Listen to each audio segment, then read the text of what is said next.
ಎಷ್ಟಮ್ಮ ಆನೆ? 50 ರೂಪಾಯಿ. 5 ರೂಪಾಯಿ ಕೊಡ್ತೀಯನಮ್ಮ? 5 ರೂಪಾಯಿಗ ಆನೆ ಬಾಲನು ಬರಲ್ಲ ಹೋಗಯ್ಯೋ. ಊಟ ಅಂದ್ರೆ ಫ್ರೀ ಆಗೋ ಕೇಳ್ತಾನೆ ಬಾಂಡ್ಲಿ. ಹೌದು ಏನಮ್ಮ ಫ್ರಂಟ್ ಅಲ್ಲಿ ಆನೆಲ್ಲ ಮನ್ಕೊಂಬಿಟ್ಟವಲ್ಲ? ಅದು ಹೊಟ್ಟೆ ಕೂಳ್ ಹಾಕಿಲ್ಲ ಅದಕ್ಕೆ. ಹೌದು ಬಂದ್ ವಿಷಯ ಏನು? ಹೇಗಿದೆ ವ್ಯಾಪಾರ? ನೋಡ್ತಾ ಇದೆಯಲ್ಲ ನೊಣ ಹೊಡಿತಿರೋದು. ಅದ್ ಸರಿ ನಿನಗೆ ಎಷ್ಟು ಬಿತ್ತು? 17 ತುಂಬಿ 18ಕ್ಕೆ ಬಿತ್ತು. ನಾನ್ ಕೇಳಿದ ವಯಸ್ಸಲ್ಲ, ಒಂದ್ ಆನೆಗೆ ಎಷ್ಟು ಬಿತ್ತು ಅಂತ. ಒಂದ್ ಆನೆ ಬೆಲೆ 35 ರೂಪಾಯಿ ಬೀಳುತ್ತೆ. ಖರ್ಚು ವೆಚ್ಚ ಎಲ್ಲ ಹೋಗಿ 5-10 ಮಿಗುತ್ತೆ. ಒಂದಿನಕ್ಕೆ ಎಷ್ಟು ಮಾರ್ತೀಯಾ? 4 ಹೋದ್ರೆ ಹೆಚ್ಚು. 4? ಇಲ್ಲಿ ಹೋಲ್ಸೇಲ್ ಆಗಿರೋನೆಲ್ಲ ಮಾರಿ ಅದ್ರಲ್ಲಿ ಬಂದಿರೋ ದುಡ್ಡನ್ನ ತಗೊಂಡು ಕಾಯಿಲೆ ಇರೋ ನಿಮ್ಮ ಅಜ್ಜಿಗೆ ಟ್ರೀಟ್ಮೆಂಟ್ ಕೊಡೋ ಅಷ್ಟರಲ್ಲಿ ನಿಮ್ಮ ಅಜ್ಜಿ ರೇಟ್ ಹೇಳ್ಬಿಟ್ಟಿರ್ತಾರೆ. ಬಿಡ್ತೋನು, ನಮ್ಮ ಅಜ್ಜಿಗೋಸ್ಕರನೇ ನಾನು ಇಷ್ಟೆಲ್ಲ ಕಷ್ಟಪಡ್ತಿರೋದು. ಡೋಂಟ್ ವರಿ, ನಾನೊಬ್ಬ ಬಕ್ರಾನ ಕಳಿಸ್ತೀನಿ, ಹೋಲ್ಸೇಲ್ ಆಗಿ ಅವ್ನಿಗೆ ಹಾಕ್ಬಿಡು. ಕೇಳಿದ್ರೆ 100 ರೂಪಾಯಿ ಕಮ್ಮಿ ಕೊಡ್ಬೇಡ. ಎಷ್ಟೇ ಮಿನಿಟ್. ಏನಯ್ಯ ಕಚ್ಚಾ ಸುಪಾರಿ ಎಲ್ಲ ಕಮ್ಮಿ ಹಾಕಿದೀಯಾ? ಏನ್ ಮಾಡೋದು ಸರ್, ರೇಟ್ಗಳೆಲ್ಲ ಜಾಸ್ತಿ ಆಗ್ಬಿಟ್ಟಿದೆ. ಯಾವತ್ತು ಹೀಗೇನೆ. ಸಿಗಣ ಒಂದ್ ಟೆನ್ಷನ್ ಸಿಗಾಕೊಂಡ್ಬಿಟ್ಟಿದೀನಿ. ಯಾಕಪ್ಪ? ಏನಿಲ್ಲ, ಒಂದ್ 5 ಗೋಲ್ಡ್ ಬಿಸ್ಕೆಟ್ ಸಿಕ್ತು. ಅದನ್ನ ಏನ್ ಮಾಡ್ಬೇಕು ಅಂತ ಗೊತ್ತಾಗ್ಲಿಲ್ಲ. ಪೊಲೀಸ್ ಒಂದ್ ಬೇರೆ ಫಾಲೋ ಮಾಡ್ತಾ. ಆ ಹುಡುಗಿ ಆನೆ ಮಾಡ್ತಾಳ ಗೋಲ್ ಕುತ್ರ, ಆ ತೂತೊಳಗಡೆ ಹಾಕ್ಬಿಟ್ಟಿದೀನಿ. ಏನಾದ್ರು ಮಾಡಿ ಎತ್ಕೋಬೇಕು, ಹೆಂಗೋ ಮಾಡುದು? ನನ್ಗೇನು ತೋರ್ತಾನೆ ಇಲ್ಲಪ್ಪ. ಈಗ ಹುಡುಗಿ ಮನೆ ಗೊತ್ತಾ? ಗೊತ್ತು ಗೊತ್ತು. ಹಂಗಾರೆ ಸಾಯಂಕಾಲ ಪಿಕಪ್ ಮಾಡ್ಬಿಡೋಣ. ಈಗ ಟೆನ್ಷನ್ ಕಮ್ಮಿ ಆಗಕ್ಕೆ ಸ್ಪೆಷಲ್ ಬಿಡ್ ಹಾಕು. ಕೊಡ್ತೀನಿ. ಏಯ್ ಒಂದು ನನಗೆ ಕೊಡಯ್ಯ. ತಗೊಳ್ಳಿ. ತಗೋ. ಬಿತ್ತು ಬಕ್ರ. ಹೇಗಮ್ಮ ದಾನಿಗಳು? 50 ರೂಪಾಯಿ ಒಂದಕ್ಕೆ. ಎಷ್ಟಿದೆ ಎಲ್ಲ? 30 ಹೇಳಿದೆ. 37. 1850 ರೂಪಾಯಿ ಆಯ್ತು. ತಗೋ, ಇದ್ರಲ್ಲಿ 2000 ರೂಪಾಯಿ ಇದೆ. ಈ ಬೆಡ್ಶೀಟ್ಗೆ 150 ರೂಪಾಯಿ ಎಲ್ಲ ನೀನೇ ಇಟ್ಕೊ ಹೋಗ್. ಇಷ್ಟೊಂದು ಆನೆನಾ? ಇಷ್ಟೊಂದಷ್ಟು ನಿನಗೆ ಯಾಕೆ? ಈ ಬೆಡ್ಶೀಟ್ಗೂ ಸೇರ್ಸ್ ನಿಂಗೆ ಕಾಸು ಕೊಟ್ಟಿದ್ದಾನೋ ಇಲ್ವೋ? ನಿನ್ ಕೆಲಸ ಹಿಡ್ಕೊ ಹೋಗ್. ಸರಿ. ಟೆನ್ಷನು ಅಂತೀಯ, ನಗ್ತೀಯ, ಏನಪ್ಪ ಇದು? ಇದೆಲ್ಲ ನಿನ್ಗೆ ಅರ್ಥ ಆಗಲ್ಲ ಬಿಡು.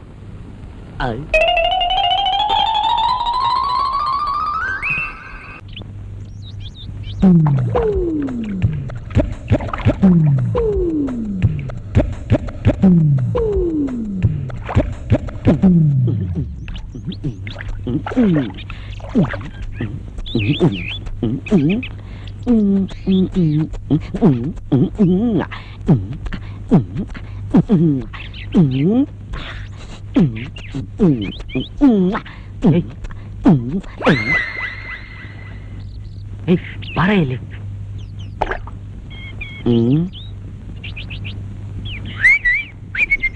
ಯಜಮಾನ್ರು ಇಂಟರ್ವ್ಯೂ ಕರೆದಿದ್ರು, ಇನ್ನು ಗೇಟೇ ತೆಗೆದಿಲ್ಲ.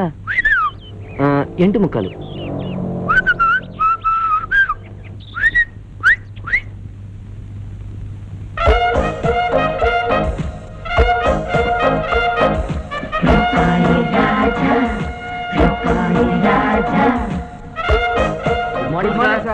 Good morning sir.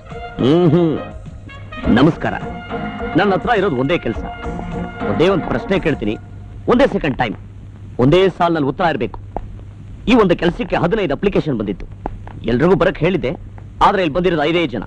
ಮಿಕ್ಕಿದ 10 ಜನ ಎಲ್ಲಿ? ಕೆಲಸ ಸಿಗಲ್ಲ ಅಂತ ಗೊತ್ತಾಗ್ಬಿಟ್ಟಿದೆ ಸರ್. ಲಂಚ ಕೊಡೋ ಶಕ್ತಿ ಇಲ್ಲದೆ ಇರ್ಬೋದು ಸರ್. ರೆಕಮೆಂಡೇಶನ್ ಇಲ್ಲದೆ ಇರ್ಬೋದು ಸರ್. ಬೇರೆ ಕಡೆ ಕೆಲಸ ಸಿಕ್ಕಿರ್ಬೋದು ಸರ್. ಬಂದಿರೋದು 10 ಜನ ಅಲ್ಲ ಸರ್, 11 ಜನ ಸರ್. ನಿನ್ನ ಹೆಸರು? ರಂಗನಾಥ್ ಅಂತ. ನೀನ್ ಬಂದಿದ್ದಿಲ್ಲ? ಬಂದಿಲ್ಲ ಅಂತ ತಿಳ್ಕೊಳ್ಳಿ ಸರ್. ನನ್ನ ಕೆಲಸಕ್ಕೆ ನಾನೇ ಕಲ್ಲು ಹಾಕೊಂಡೆ ಸರ್. ನಾನು ಬರೀ ರಂಗನಾಥ್ ಅಲ್ಲ sir, BA LLB diploma in journalism, searching for job from 6 years. ನಾನ್ ನಿನ್ ಕೆಲಸ ಕೊಟ್ರೆ ನೀನ್ ನನ್ನ ಕಂಪ್ನಿಗೆ ಏನ್ ಮಾಡ್ತೀಯಾ? ನೀವು ಮಾಡ್ತಾ ಇರೋದು ಗ್ರೆನೇಡ್ ಬಿಸ್ನೆಸ್. ಅದ್ರ ಲಾಭ ಜಾಸ್ತಿ, ಆದ್ರೆ labour problem, political pressure, corruption ಹೆಚ್ಚು. ಆದ್ರಿಂದ ಕಾಂಪಿಟೇಷನ್ ಜಾಸ್ತಿ. You are absolutely correct. ಅದೇ ಗ್ರಾನೈಟ್ ಬದಲು ಗಾರ್ಮೆಂಟ್ಸ್ ಫ್ಯಾಕ್ಟರಿ ಕಟ್ಟಿದ್ರೆ ಇರೋ ದುಡ್ಡಿನಲ್ಲಿ 40 ಫ್ಯಾಕ್ಟರಿ ಕಟ್ಬಹುದು. 4000 ಜನರಿಗೆ ಕೆಲಸ ಕೊಡ್ಬೋದು. ಈ 4 ಜನರನ್ನ ಆಫೀಸರ್ ಮಾಡಿ ಬದುಕೋದಕ್ಕೆ ನೀರ್ ಕೊಡ್ಬೋದು. ಶಬಾಷ್. ನಿನಗ್ ನೀರ್ ಕೊಟ್ರೆ ನೀನ್ ಇವ್ರಿಗೆಲ್ಲ ನೀರ್ ಕೊಡ್ತೀಯ, ನಿನಗ್ ಕೆಲಸ ಕೊಟ್ರೆ ಬೇರೆಯವ್ರ ಕೆಲಸ ಕೊಡ್ತೀಯ. ಇದೇ ನಮ್ಮ ದೇಶದ ನಿರುದ್ಯೋಗ ಸಮಸ್ಯೆ ಮೂಲ ಪರಿಹಾರ. You are appointed. Thank you sir. Secretary, next programme ಏನು? ನಿಮ್ ತಂಗಿ ನೋಡಕ್ಕೆ ಆಸ್ಪತ್ರೆಗೆ ಹೋಗ್ಬೇಕು ಸರ್.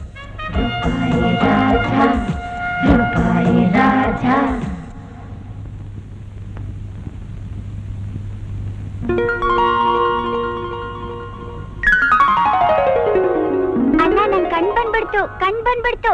ಇದು ಮಲ್ಗೆ ಹೂವ.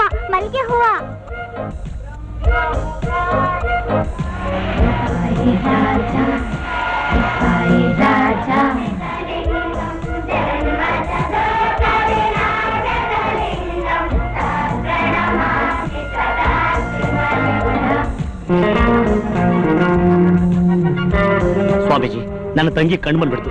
ನನ್ನ ತಂಗಿ ತರ ಇವರೆಲ್ಲ ಪ್ರಪಂಚ ನೋಡ್ಬೇಕು. ತಗೊಳ್ಳಿ ಹಣನ. ಇವ್ರಿಗೆಲ್ಲರಿಗೂ ಕಣ್ ಬರ್ಸೋದಕ್ಕೆ ಹಣ ಒದಗಿಸ್ಕೊಡೋ ಕೆಲಸ ನನಗ್ ಕೊಡಿ. ಇವ್ರೆಲ್ಲರಿಗೂ ಕಣ್ ಕೊಡ್ಸಿ, ಇವ್ರೆಲ್ಲರಿಗೂ ಕಣ್ ಕೊಡಿಸಿ, ಕೆಲಸ ಕೊಡಿಸಿ, ಇವ್ರೆಲ್ಲರಿಗೂ ಕಣ್ ಕೊಡಿಸಿ. ಯಾರ್ಗ ಕಣ್ ಕೊಡ್ಸೋದು? ಸ್ವಾಮೀಜಿ ಎಲ್ರಿಗೂ. ನಾನ್ ಸ್ವಾಮೀಜಿ ಅಲ್ಲ ಕಣೆ, ವಾಚ್ಮನ್. ವಾಚ್ಮನ್ ಸ್ವಾಮೀಜಿ ಅಂತ ವೇಸ್ಟ್ ನಮಸ್ಕಾರ ಹಾಕೊಂಬಿಟ್ಟಲ್ಲ. ಕಣ್ ಕಾಣಿಸೋದಿಲ್ವಾ? ನನಗ್ ಕಾಣಿಸತ್ತೆ, ನಮ್ ತಂಗಿ ಕಾಣಿಸಲ್ಲ. ಇಲ್ಲಿ ಕಣ್ಣಿದ್ದವ್ರು ಯಾರು ಕನ್ಸ್ ಕಾಣೋದಿಲ್ಲ. ಸ್ವಾಮೀಜಿ ಒಳಗಡೆ ಇದ್ದಾರೆ. ಹಂಗ ನಾನ್ ಕನ್ಸ್ ಕಾಣ್ಬೇಕಾದ್ರೆ ನಾನು ಎಬ್ಬರಿಸ್ಬೇಡ. ಯಾಕೆಂದ್ರೆ ಕನ್ಸಲ್ಲಿ ಫುಟ್ಬಾಲ್ ಆಡ್ತಾ ಇರ್ತೀನಿ, ಆಮೇಲೆ ಜಾಡ್ಸ್ ಒದ್ದು ಬಿಡ್ತೀನಿ. ಬಾನಿ ಹತ್ರ ಹೋಗೋಣ ಬಾಮ್ಮ. ನಮಸ್ಕಾರ ಸ್ವಾಮೀಜಿ. ಯಾರಪ್ಪ ನೀವು?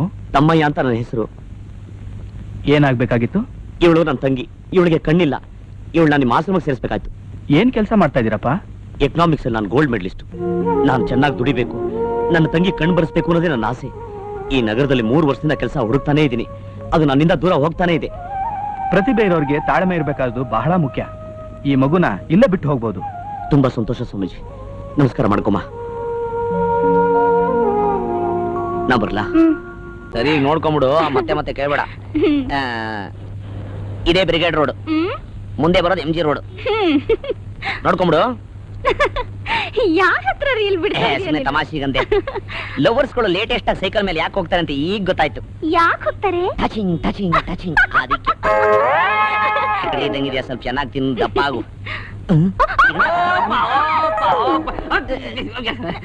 ಯಾಕೆ ಸೊಮೆ, ಏನ್ ಅರ್ಜೆಂಟ್ ಆಗಿ ಹೋಗ್ಬೇಕಾಗಿತ್ತಾ? ಹೌದು, ಇವ್ರಿಗೆ ಊರೆಲ್ಲ ಸುತ್ತಿ ತೋರ್ಸೋಣ ಅಂತ, ಎಲ್ಲೆಲ್ಲಿ ನ್ಯಾಯ ಅನ್ಯಾಯ ಹೇಗೆ ನಡೀತಿದೆ ಅಂತ. ಆಹಾ, ಇವತ್ತು ಇವ್ರಿಗೆ ಕೋರ್ಟು ತೋರ್ಸ್ಬಿಡೋಣ. ಕೋರ್ಟಾ? ನಾನ್ ಕೋರ್ಟ್ ನೋಡ್ಬೇಕಲ್ಲ. ನೋಡ್ವಿ ಅಂತಮ್ಮ, ಇವ್ರನ್ನ ಕೋರ್ಟ್ ಕಟ್ಕಡೆಯಲ್ಲಿ ನಿಲ್ಸಿ ಫೈನ್ ಕಟ್ಟಂತ ನಿನಗೆ ಖಂಡಿತ ತೋರಿಸ್ತೀನಿ. ಫೈನಾ? ಯಾಕೆ ಸೊಮೆ? ಯಾಕೆ ಸ್ವಾಮಿ, ನೋ ಎಂಟ್ರಿ ಬೇರೆ ಡಬಲ್ಸ್ ಬೇರೆ ಕೂಡ್ಸ್ಕೊಂಡು ಜಾಲಿಯಾಗಿ ಹೋಗ್ತಾ ಇದೆಯಲ್ಲ ಅದಕ್ಕೆ. ನಾನು ಅವಾಗ್ಲೇ ಹೇಳ್ದೆ ಆ ರೋಡಲ್ಲಿ ಹೋಗೋಣ ಅಂತ. ಗೊತ್ತಾಗ್ಲಿಲ್ಲ, ಶಾರ್ಟ್ ಕಟ್ ಅಂತ ಈ ಕಡೆ ತಿರುಗಿಸ್ಬಿಟ್ಟೆ. ಈಗ ಏನ್ ಮಾಡೋ ಅಂತೀರಾ ಸೊಮೆ? ಏನ್ ಮಾಡೋದು? ಕೋರ್ಟ್ಗೆ ಹೋಗೋದು, 600 ರೂಪಾಯಿ ಫೈನ್ ಕಟ್ಟೋದು. ಅಣ್ಣ, ಈ ಸೈಕಲ್ ಬೆಲೆನೇ 500 ರೂಪಾಯಿ. 600 ರೂಪಾಯಿ ಫೈನ್ ಇಲ್ಲಿಂದ ಕಟ್ಲಿ. ಈ ಸೈಕಲ್ನ ನೀವೇ ತಗೊಂಡೋಗ್ಬಿಡಿ. ಇದೇನ್ ಸ್ವಂತದ್ದಲ್ಲ, ಮುಲ್ಲಾ ಸಾಬಿದು. ಬಾಡಿಗೆದು. ಬಾಡ್ಗೆದಾ? ಹೌದು. ಒಂದ್ ಕೆಲಸ ಮಾಡಿ, ನಾನು 2 ರೂಪಾಯಿ ಬಾಡಿಗೆ ಕಟ್ತೀನಿ, ನೀವು ಈ ಸೈಕಲ್ನ ಮಾರಿ 500 ರೂಪಾಯಿ ಫೈನ್ ಕಟ್ಬಿಡಿ. ಅದ್ಯಾಕೆ? ಮುಲ್ಲಾ ಸಾಬಿಗೆ ಹೇಳಿ ನಾನೇ ಕದ್ದಿದ್ದು ಅಂತ ಒಳಗಡೆ ತಳಿಸ್ಬಿಡು. ಮತ್ತೆ ನಂದು ಏನ್ ಮಾಡೋ ಅಂತೀರಾ ಸೊಮೆ? ಕೋರ್ಟ್ಗೆ ಹೋದ್ರೆ 600, ಇಲ್ಲೇ ಆದ್ರೆ 50. ನಮ್ಮ ಹುಡುಗಿ ಐಸ್ ಕ್ಯಾಂಡಿ ಕೊಡ್ಸೋಣ ಅಂತ 20 ರೂಪಾಯಿ ಇಟ್ಟಿದ್ದೆ, ಅದನ್ನ ತಗೊಂಡು ನಮ್ಮನ್ನು ಬಿಟ್ಬಿಡಿ. ಓಪನ್ ಆಗಿ ಪಬ್ಲಿಕ್ ಅಲ್ಲಿ ಕೊಟ್ಟು ನನ್ನ ಅವಮಾನ ಮಾಡ್ತೀಯಾ? ಆಫೀಸ್ ಆಗಿದ್ರೆ ಟೇಬಲ್ ಕೆಳಗೆ ಕೊಡ್ಬೋದಾಯ್ತು, ಆಫೀಸ್ ಇಲ್ಲ. ಸರಿ, ಸೈಕಲ್ ಹ್ಯಾಂಡಲ್ ಕೆಳಗೆ ಕೊಡ್ತೀನಿ ತಗೊಳ್ಳಿ. ಏನ್ರಿ ನೀವು ಲಂಚ ಮುಟ್ತೀರಾ? ನಾನೇ ನಮ್ಮ ಲಂಚ ಮುಡ್ದೆ, ಬೇರೆ ಸೆಟಪ್ ಮಾಡಿದ್ದೀನಿ. ಸಿಟಪ್ಪ?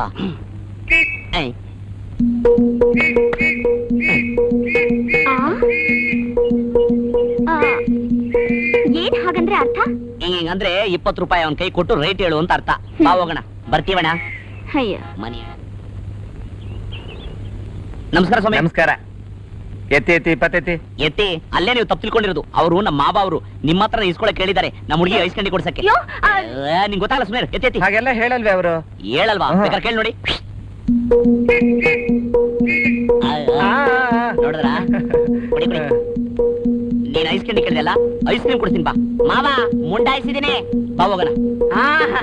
ಹೋಗಿ ಹೋಗಿ. ಕೊಟ್ರಾ? ಕೊಟ್ಟಾಯ್ತು. ಎತ್ತು ಎತ್ತು. ಏನ? 20 ರೂಪಾಯಿ ಇವತ್ತಿನ ಕಲೆಕ್ಷನ್. ಅದೇ ನಿಮ್ ಮಳೆ ಬಂದು ಇಸ್ಕೊಂಡೋದ್ರಲ್ಲ. ಅಳಿಯ?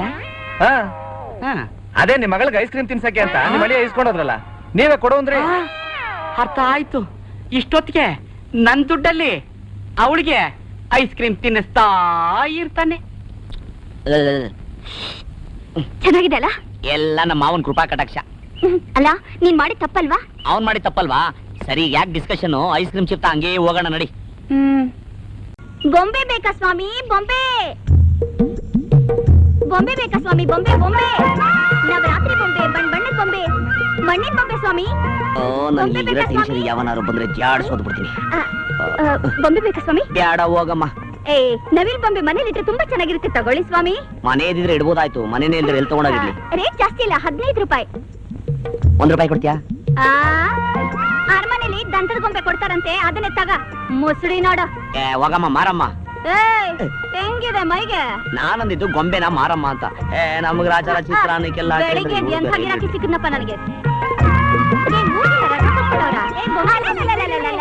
ಬೊಂಬೆ ಅಂತ ಮಕ್ಕಳು ಬಂದ್ರು ಬೊಂಬೆ ಬೇಕಪ್ಪ ನಿಂಗೆ ಹಾ ಕೊಡ್ತೀನಿ ದುಡ್ಡು ತಂದಿದ್ಯಾ ಈ ಬೊಂಬೆ ಆಯ್ತಲ್ಲ 10 ರೂಪಾಯಿ ಈ ಪುಟಾಣಿ ಮೊಲ ಆಯ್ತಲ್ಲ 5 ರೂಪಾಯಿ ಚೆನ್ನಾಗಿದೆ ಅಲ್ಲ ನಿಂಗೆ ಯಾವ್ದು ಬೇಕು ಮಗ ಈಶ್ವರನ ತಗೋ 15 ರೂಪಾಯಿ ಚೆನ್ನಾಗಿದೆ ಅಲ್ಲ ಅಕ್ಕ ಅಂತ ಅಕ್ಕ ಕತ್ತೆ ಅಂತಂದು ಬೇಕು ಕೊಡಕ್ಕ ದುಡ್ಡು ತಂದಿದ್ದೀನಿ ನನ್ನಮ್ಮ 15 ರೂಪಾಯಿ ಇದೆಯಾ 10 ರೂಪಾಯಿ ಇದೆ 10 ರೂಪಾಯಾ ನಂದೇ ಚೆನ್ನಾಗಿರೋದು ಇದನ್ನ ಸ್ವಲ್ಪ ನೋಡ್ಕೊತೀರಿ ಹುಡುಗ್ರ ಈಗ ಬಂದ್ಬಿಡ್ತೀನಿ ನಾನು ಗೊತ್ತಿತ್ತು ಕಣೋ ನೀನೇನೋ ಕಳ್ತನ ಮಾಡ್ತೀಯ ಅಂತ ಕತ್ತೆ ತಂದು ಇಷ್ಟು ಚಿಕ್ಕ ವಯಸ್ಸಿಗೆ ಕಳ್ತಾನಲ್ಲ ಏಯ್ ಇನ್ನೊಂದ್ಸರಿ ಪಾರ್ಕ್ ನಲ್ಲಿ ಕಂಡ್ರೆ ಪೊಲೀಸ್ ಕೊಟ್ಬಿಡ್ತೀನಿ ಹೋಗೋ ಇನ್ನೊಂದ್ಸಲ ಮಾಡಲ್ಲಕ್ಕ ಅಯ್ಯೋ ನನ್ ಬ್ಯಾಗು ಬ್ಯಾಗು ಬ್ಯಾಗು ಮೈ ಮೇಲೆ ಪ್ರೆಗ್ನೆಂಟ್ ಇಲ್ದೆ ಮಲಗಿದ್ರೆ ಹಿಂಗೆ ಆಗೋದು ತಗೋ ನಿನ್ bag thank you very much ಮೊದ್ಲು 1 ರೂಪಾಯಿ ಭದ್ರವಾಗಿದ್ಯಾ ನೋಡ್ಕೋ 1 ರೂಪಾಯಿ ಇಲ್ಲಮ್ಮ ಇದ್ರ ನನ್ನ ಜೀವನ ಇದೆ ಜೀವನದ ಭವಿಷ್ಯ ಇದೆ ನನಗೆ ಗೋಲ್ಡ್ ಮೆಡಲ್ ಕೊಟ್ಟರೆ ಸರ್ಟಿಫಿಕೇಟ್ ಇದೆ ಆ ಹುಡುಗ ಏನಾದ್ರು ದೇಪ್ಕೊಂಡು ಹೋಗ್ಬಿಟ್ಟಿದ್ರೆ ನನ್ನ ಲೈಫ್ ಹಾಳಾಗೋಗ್ಬಿಟ್ಟಿರೋದು ಅದನ್ನ ಉಳಿಸ್ಕೊಟ್ಟು ಮಹಾತಾಯಿ ನೀನು ಯಾಕಪ್ಪ ಮಾರಮ್ಮ ಅಲ್ವಾ ಯಾವಾಗಲೇ ತಮಾಸಿಗಂದೆ ಹೌದು ನೀನ್ ನೋಡಿದ್ರೆ ತುಂಬಾ ಓದೋ ನಂಗೆ ಕಾಣ್ತೀಯಲ್ಲ ಯಾ ಅದಕ್ಕೆ ಮತ್ತೆ ದೊಡ್ಡ ಕೆಲ್ಸ ಸಿಗಲ್ಲ ಸಣ್ಣ ಕೆಲ್ಸ ಕೊಡಲ್ಲ ನಿಮಗೆ ಬಹಳ ಅನುಭವ ಇದ್ದಂಗಿದೆ ಹೌದು ನೀವು ಬಹಳ ಓದಿದ್ದೀರಾ SSLC ಮೋಸಾಗಿ ಫೇಲ್ಡ್ ಅದನ್ನ ಯಾಕ್ರಿ ಮೇಲೆ ಹೇಳ್ತೀರಾ ಜೋರಾಗಿರ್ರಿ ಫೇಲ್ ಆಗಿದೆ ಒಳ್ಳೇದಾಯ್ತು ಫೇಲ್ ಆಗಿದ್ದಕ್ಕೆ ಗೊಂಬೆ ಮಾಡ್ತಿದ್ದೀರಾ ಪಾಸ್ ಆಗಿದ್ರೆ ನನ್ನಂಗೆ ಪಾರ್ಕ್ ಲಾಟ್ರಿ ಹೊಡಿಬೇಕಾಯ್ತು ನೀನ್ ತುಂಬಾ ಚೆನ್ನಾಗಿ ಮಾತಾಡ್ತೀಯ ಅದಕ್ಕೆ ನಮ್ ಜನ ಒಪ್ಪಿರೋದು ಆ, ಬರ್ಲಾ ಹ್ಮ್. ನೀವು ಬಹಳ ಚೆನ್ನಾಗಿದ್ದೀರಿ